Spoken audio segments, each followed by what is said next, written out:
Smash that like button right now and welcome back Blue Jays Nation, because I genuinely wish I was coming to you with better news today. I really do. But the truth is, this weekend in Chicago was one of the ugliest stretches of baseball this team has played in a very long time, and we need to sit down together and break down everything that happened because there is a lot to process. We are talking about a 4-game losing streak. We are talking about getting swept by the Chicago White Sox, a rebuilding team, and shut out 3-0 in the final game to cap off one of the most frustrating road trips of the early 2026 season. We are talking about a hospital ward that is masquerading as a Major League Baseball roster, with injury after injury piling up to the point where you start to wonder if the training staff is running out of ice packs. We are talking about Brendan Little's bullpen nightmare finally coming to a merciful end, a bullpen shakeup that brings in 2 experienced veterans with a clear mission, and a major roster overhaul that nobody wanted to make this early in the year. And hovering over all of it like a thundercloud that refuses to pass is the World Series rematch that starts tonight at Rogers Center. The Los Angeles Dodgers are in town. Game 8 is underway. And the Blue Jays come in injured, slumping, and looking for answers. So let's get into every detail because there is absolutely no shortage of storylines right now. Subscribe to this channel if you haven't already, and let's do this. Let's start with the injury that had Blue Jays fans holding their breath on Sunday afternoon in Chicago, because the sight of Addison Barger limping through the late innings of a loss was not something anyone needed to see at this point in the season. Here is exactly what happened. In the 3rd inning of Sunday's series finale against the White Sox, Barger ran out a ground ball and reached first base on a close play, stretching hard to beat the throw. He landed awkwardly. Both ankles. Not one. Both. He was visibly uncomfortable after the play but gutted it out and stayed in the game, because that is the kind of player Addison Barger is, even taking another at-bat in the 6th inning before manager John Schneider finally made the call and pulled him from the game. The official diagnosis was bilateral ankle discomfort. That is a term that sounds almost comically absurd. How do you hurt both ankles on the same play? But the mechanics of how it happened are well documented.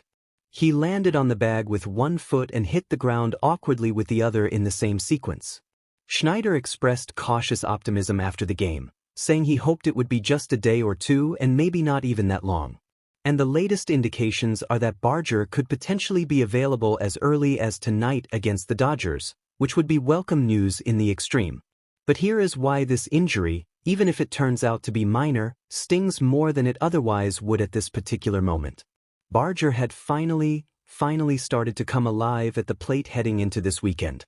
He had been absolutely dreadful to open the season, hitless for extended stretches, striking out at an alarming rate, clearly pressing at the plate as he tried to replicate last year's postseason heroics from the very first week of April.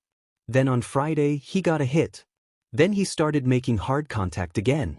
2 balls hit over 100 miles per hour in exit velocity. Schneider had given him a reset day earlier in the week, and it appeared to be working. The momentum was building. And then the ankles happened.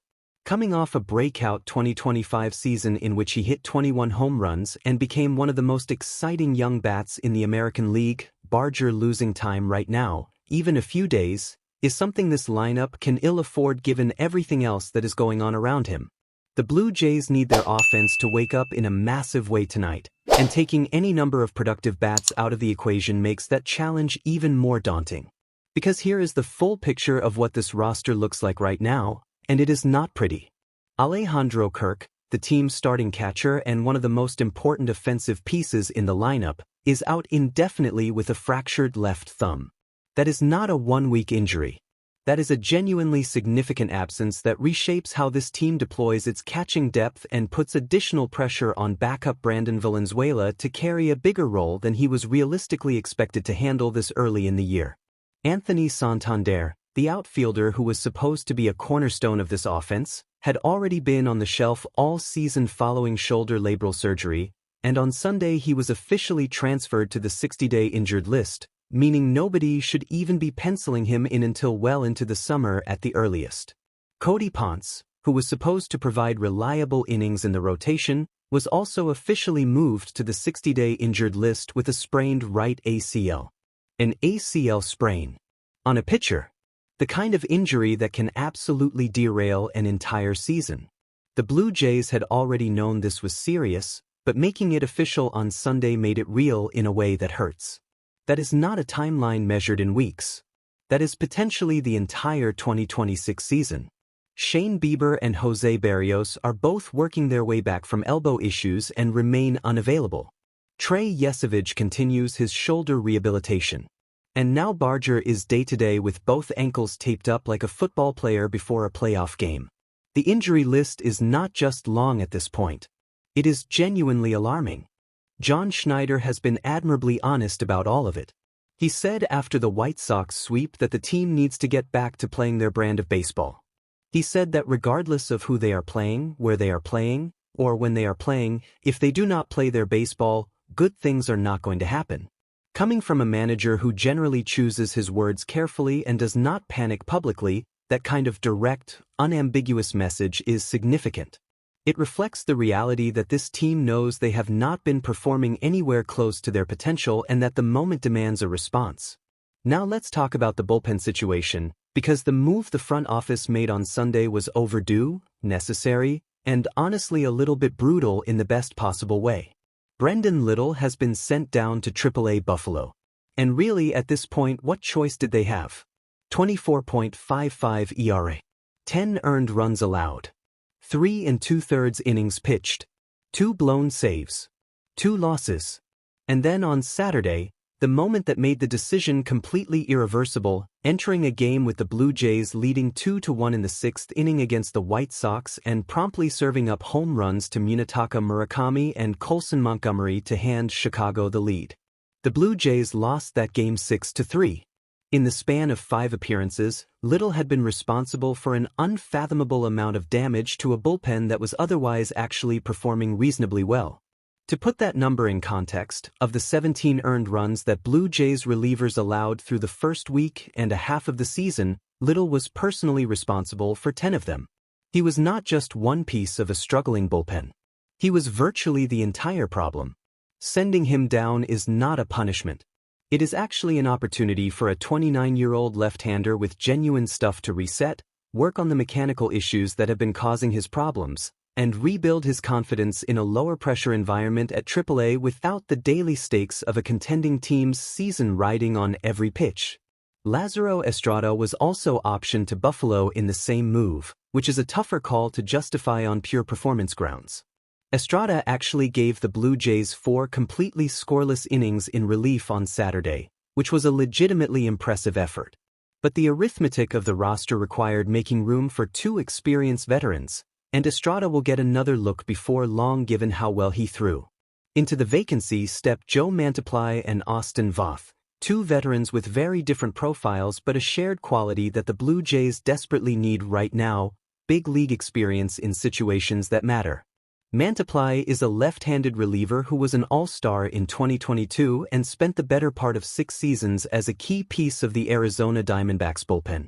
From 2021 through 2024, he made 236 appearances and posted a 3.63 ERA and a 2.96 FIP. Those are legitimately good numbers for a relief pitcher over an extended stretch. His 2025 was rough, and his brief time with Arizona last year was a disaster. But this is a veteran arm who has performed at a high level in recent years, who knows how to get left-handed hitters out, and who brings the kind of game experience that Brendan Little simply has not yet developed. Mantiply steps directly into Little's role as the secondary left-handed option in the bullpen behind Mason Fluharty. With Toronto's late-inning mix anchored by right-handers, Jeff Hoffman in the closer role, Louis Varland and Tyler Rogers as high-leverage setup options, having a reliable lefty who can handle platoon matchups in the 6th and 7th innings is genuinely important for how Schneider constructs his late-game strategy. Mantiply is that arm. Whether his 2025 struggles represent a temporary blip or a more concerning decline is the question, but the Blue Jays clearly believe the former and they are betting on the experience and the track record. Austin Voth is an interesting piece for a different reason. The right-hander spent last season pitching as a starter in Japan's Nippon Professional Baseball League with the Chiba Lotte Marines, where he posted a 3.96 ERA across 125 innings over 22 starts. That is a meaningful amount of innings for a pitcher who had been primarily a reliever in his American career, and it suggests that Voth arrives in Toronto with the capacity to eat innings in ways that other bullpen arms cannot. With the rotation already stretched thin due to injuries, having a reliever who can give you 3, 4, or even 5 innings in a game where the starter gets knocked around early is an enormous luxury. Voth is that arm. He can be the long man, the bridge guy, the depth piece who quietly prevents a rough start from becoming a catastrophic loss. For a team heading into a series against the Los Angeles Dodgers with a depleted rotation, that matters more than it might seem on the surface. Both Ponce and Santander being moved to the 60-day injured list also tells you everything you need to know about the organizational timeline on both of those situations.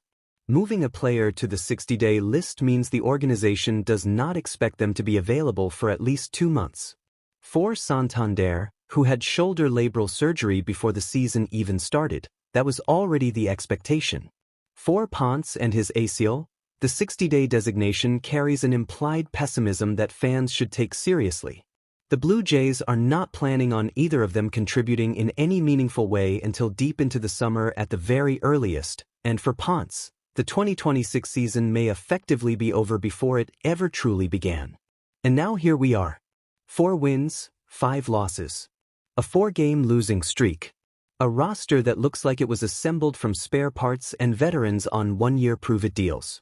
The defending American League champions limping into Rogers Center on a Monday night to face the team that beat them in 7 games in November.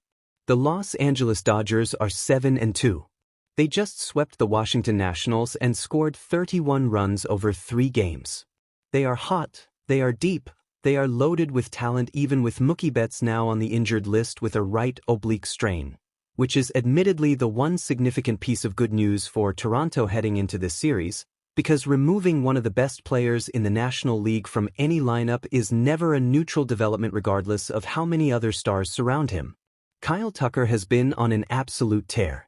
Shohei Ohtani is pitching tonight in Game 3 with a 0 ERA and is simultaneously the most terrifying offensive and pitching presence in the sport.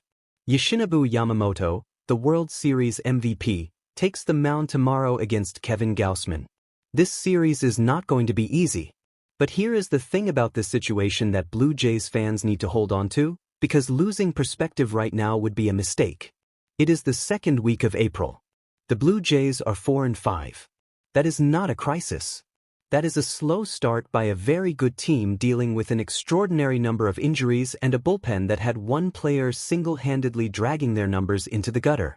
Remove the little catastrophe from the equation and this bullpen is legitimately elite, sitting near the top of the league in performance. The starting pitching, despite all the injuries to the back end of the rotation, has held up well enough to keep the team competitive in most games. Max Scherzer takes the ball tonight against Justin Wrobleski and carries a 1.50 ERA into his 2nd start of the year. If Scherzer can give the Blue Jays 6 solid innings tonight and the offense can wake up from its coma and actually score some runs, this is a very winnable game. And Eric Lauer, who was sick with a virus that apparently made its way through the clubhouse this week and pitched through illness in his last start, said something important about what tonight's game means to this team psychologically. He said that the team stumbled on the road trip, but that playing the Dodgers is going to be a good reset. That it is going to be a showdown. That when you play a team at that level in a World Series rematch environment, it elevates your own game. And there is truth in that. The Blue Jays are capable of playing at a much higher level than they have shown over the last week. They know it. The fans know it. And if anything is going to shock them back into form, it is 50,000 people inside Rogers Center roaring for revenge on a Monday night in April. Vladimir Guerrero Jr. is still there. George Springer is still there. Andres Jimenez is still there. Ernie Clement is still there. And if Barger's ankles cooperate, he will be in the lineup too. This offense is too talented to stay cold indefinitely, and the emotional charge of a World Series rematch at home is exactly the kind of accelerant that can light the fuse. Mantiply and Voth are in the bullpen. Brendan Little is in Buffalo figuring things out. The dead weight has been cut and the roster has been reinforced with experience and depth. Now the team has to actually go out and play. These are the moments that define a season. Not the games in July when everything is clicking and the standings look comfortable. These are the moments that define a season, when everything is going wrong, when the injury list is embarrassing, when the team has just been swept by the White Sox, when the back-to-back champions are walking through the door tonight, and you either fold or you rise. The 2025 Blue Jays went to Game 7 of the World Series. They know what it feels like to compete at the highest level. They know what this city expects. And they know that one big series win right now would transform the narrative around this team instantly and completely. Get it done, Blue Jays. The house is on fire. Time to put it out. Now it is your turn to sound off. What is your honest take on this Blue Jays team right now? Are you worried about the injury situation, or is it still early enough to stay calm? And who do you think steps up as the hero tonight against the Dodgers?